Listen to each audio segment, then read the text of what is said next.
What's going on, guys? Today I have another very important update for you concerning... I'm just joking.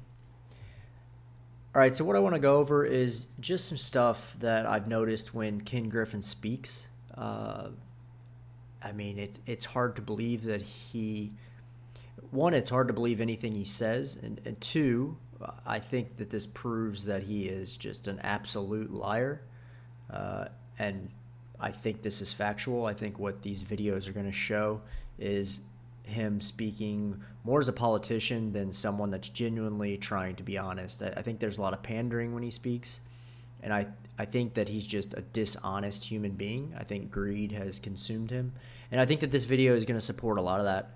So this first video, what I want to go over is, this is an interview he had with Andrew Snorkin, and obviously they're buddies, and you know, he's not going to get any negative feedback from him. He owns this guy, so basically cucks him, and it's just embarrassing.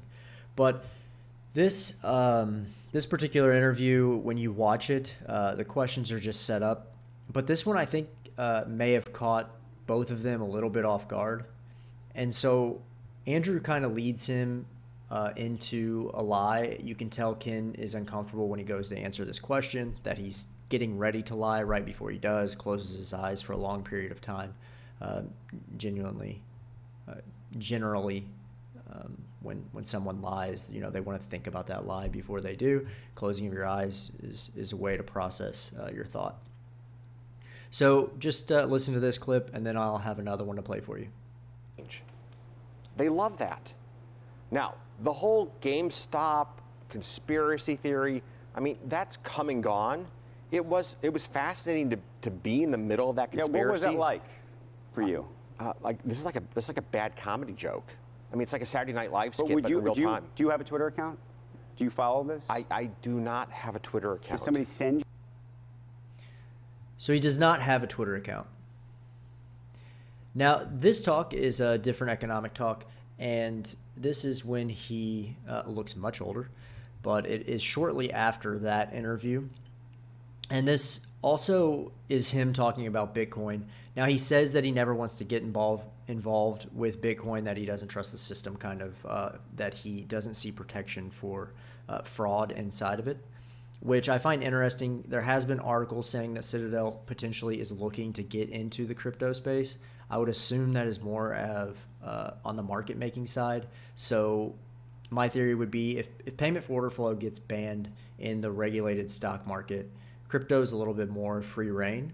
They would want to move somewhere that isn't as regulated, that they're able to have payment for order flow on crypto exchanges. Obviously, they have every capability to set up trading and to make for markets. So it would be a clear move for them to move into the crypto market and be able to process trades for payment for order flow there. But as you saw in the previous clip, it ends with, I do not have a Twitter account. I wish all this passion and energy that went into crypto was directed towards making the United States stronger. So here he was asked how he feels about crypto. Now, this is the end of the clip that I just kind of left in there. You can tell that he's negative and bearish on crypto. And he kind of gives this smart aleck answer about how he feels on crypto and why we would want to ruin the dollar.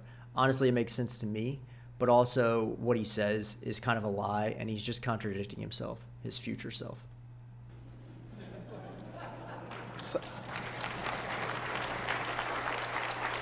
I mean, let's face it, it's a jihadist call that we don't believe in the dollar.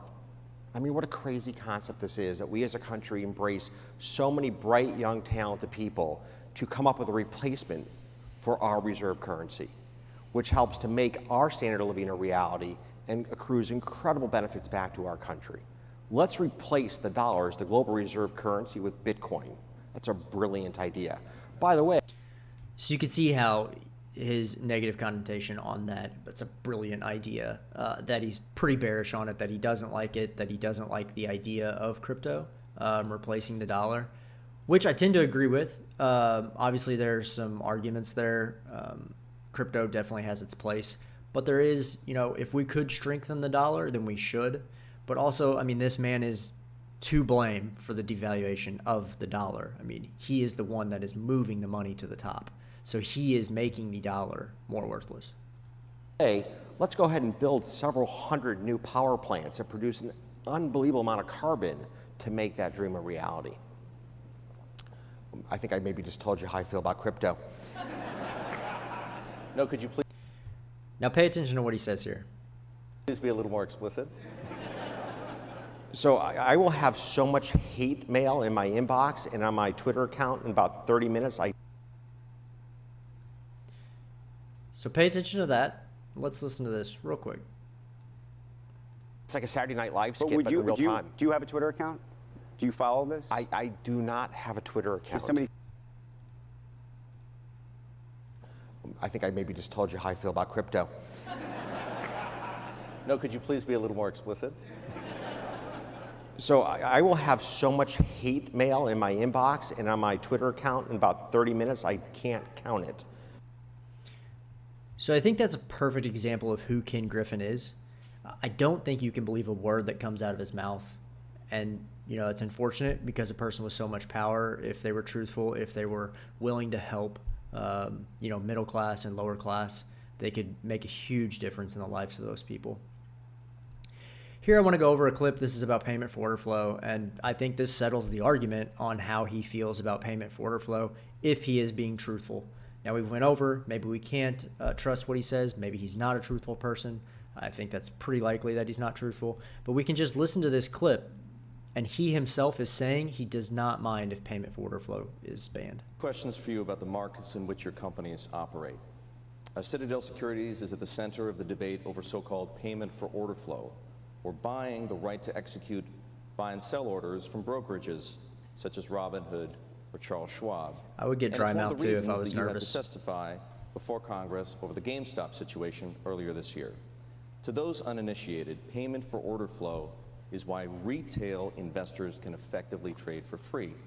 But critics argue that there's nothing free about it, and the hidden costs of why firms like yours are making so much money, hidden costs, excuse me, are the reason firms like yours are making so much money as market makers. I'm not going to get into that debate over whether it is beneficial or whether it's not beneficial. We can litigate that elsewhere.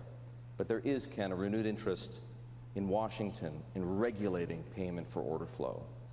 And I'd like to know what's at stake for Citadel Securities if payment for order flow were banned. Let us hope that in Washington we maintain the status quo. I find that statement very, very